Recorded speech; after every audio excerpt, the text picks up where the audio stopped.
sejam bem-vindos ao canal Grau de Liberdade. Eu sou o Fábio Bessa e nesse vídeo a gente vai dar sequência no assunto que a gente começou no vídeo anterior, onde nós discutimos por que nós não recomendamos alongamento antes de qualquer atividade física ou esportiva. Mas antes de começar, eu quero deixar bem claro do que a gente vai estar falando. A gente vai estar falando o alongamento como fator extrínseco, né, e não intrínseco, ou seja, você pode ou não fazer um alongamento antes de uma atividade física, que é aquele alongamento que a gente faz exatamente antes de correr, antes de jogar bola, e não flexibilidade, não o quanto de flexibilidade que a gente tem. Isso a gente vai discutir em outro momento. A gente vai estar falando do alongamento mais comum que os alunos fazem, os pacientes fazem, que é o alongamento passivo, onde você mantém o músculo alongado de maneira passiva por algum tempo e não outras modalidades de ganho de mobilidade. E a gente vai falar do alongamento sozinho, excluindo outros estímulos como aquecimento. Então, o alongamento feito de maneira sozinha, sem outras atividades excitatórias. Então, primeiro vamos analisar um pouco os efeitos na propriedade viscoelástica do tecido muscular. A gente sabe que o alongamento ele tem a capacidade de aumentar a complacência do tecido muscular. Esse aumento de complacência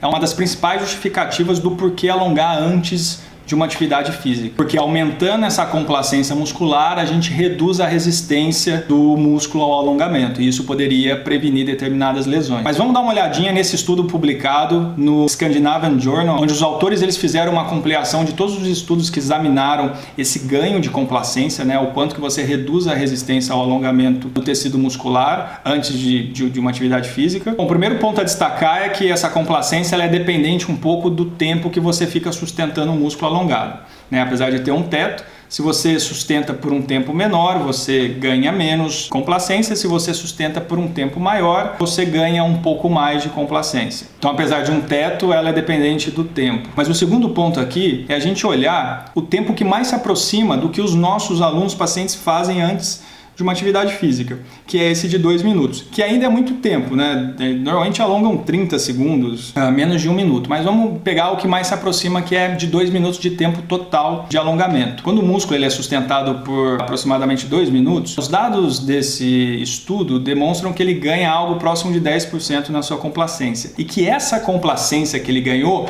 retorna depois de 10 minutos, ou seja, tudo aquilo que você ganhou ali, depois de 10 minutos você perde, o músculo ele volta no comprimento que ele estava antes. Então aqui a gente já poderia discutir, levantar uma discussão. Qual que é o possível benefício do alongamento se a gente partir do pressuposto que ele aumenta a complacência do tecido muscular, dado que essa complacência ela se perde pouco tempo depois. Então vamos supor que você alongue por esse tanto de tempo, depois de você iniciar a atividade, aquele músculo já voltou do tamanho que ele estava antes. Então agora saindo um pouco dos efeitos viscoelásticos, indo para os efeitos neurais, a gente sabe que o músculo quando ele é sustentado numa posição alongada por muito tempo, ele reduz a estabilidade do fuso neuromuscular. Então o fuso, que é um receptor responsável por detectar mudanças não desejáveis do comprimento muscular durante a execução de qualquer atividade, ele é silenciado, ou seja, você precisa de mais estímulo para poder disparar alguma correção de algum movimento.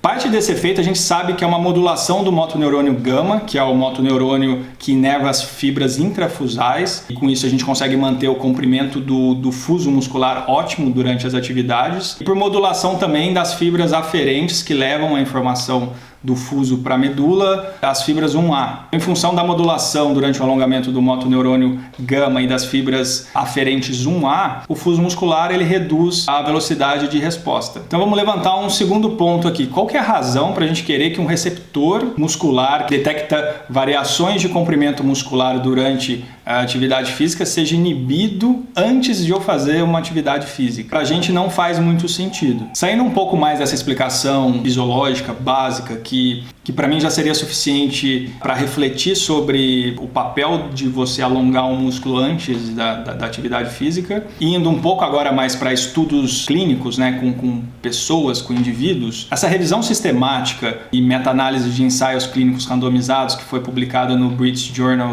of Sports Medicine. Meta-análise, para quem não conhece, é quando a gente pega estudos parecidos, com metodologias parecidas, onde a gente consegue somar os participantes e com isso aumenta a confiabilidade das conclusões. Então essa revisão ela conseguiu avaliar 25 estudos com adultos, adolescentes de variados esportes, um pool total de mais de 26 mil atletas. E qual o resultado que eles chegaram? Que há evidência praticamente para todos os tipos de intervenção que eles viram, né? Treino de força, treino de propriocepção, treino específico da função, você combinando esses tipos de estímulo, menos alongamento isolado. Mas evitando ler só a conclusão do estudo, se a gente destrincha os estudos que foram utilizados nessa revisão, em outros estudos que não estão nessa revisão, se a gente separa por tipo de lesão, lesão aguda, né, lesão muscular aguda e lesão crônica, tem uma diferença entre esses dois tipos de lesão. Na lesão aguda, principalmente lesão muscular, tem algumas evidências, tem alguns estudos que apontam a prevenção caso você alongue antes da atividade. E tem outras evidências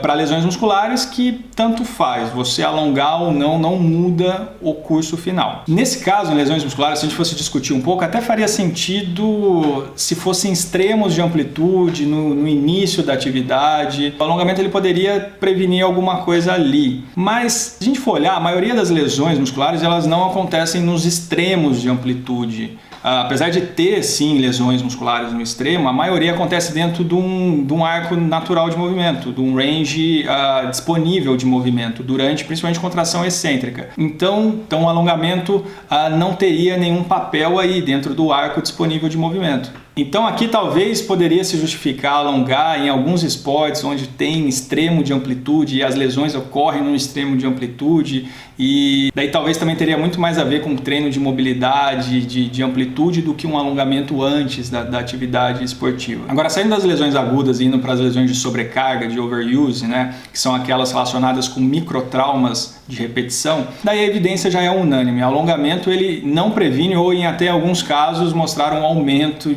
das lesões caso você alongue. E aqui caberia uma discussão das causas das lesões de sobrecarga, onde elas são multifatoriais, e o alongamento não caberia nessa discussão. A gente vai fazer um vídeo também explicando o mecanismo de lesões de sobrecarga, de algumas das principais lesões. Então, se vocês se interessam por esses temas relacionados a lesões de sobrecarga, não deixem de se inscrever, que a gente vai voltar neles daqui a pouco. E por último, vamos ver se tem alguma evidência a favor do alongamento antes da atividade física para prevenir a dor muscular tardia. Essa análise da Cochrane, que é uma fundação que faz esses tipos de revisão, ela publicou uma análise de 10 estudos que se encaixaram na metodologia que a Cochrane usa, e eles demonstraram que o alongamento ele tem um mínimo ou nenhum efeito na dor muscular tardia, tanto se você alongar antes ou depois, excluindo assim também mais o alongamento como prevenção desse tipo de dor muscular tardia. Mas e se o paciente ele quer alongar e ele afirma para você que se ele não alongar ele vai se machucar?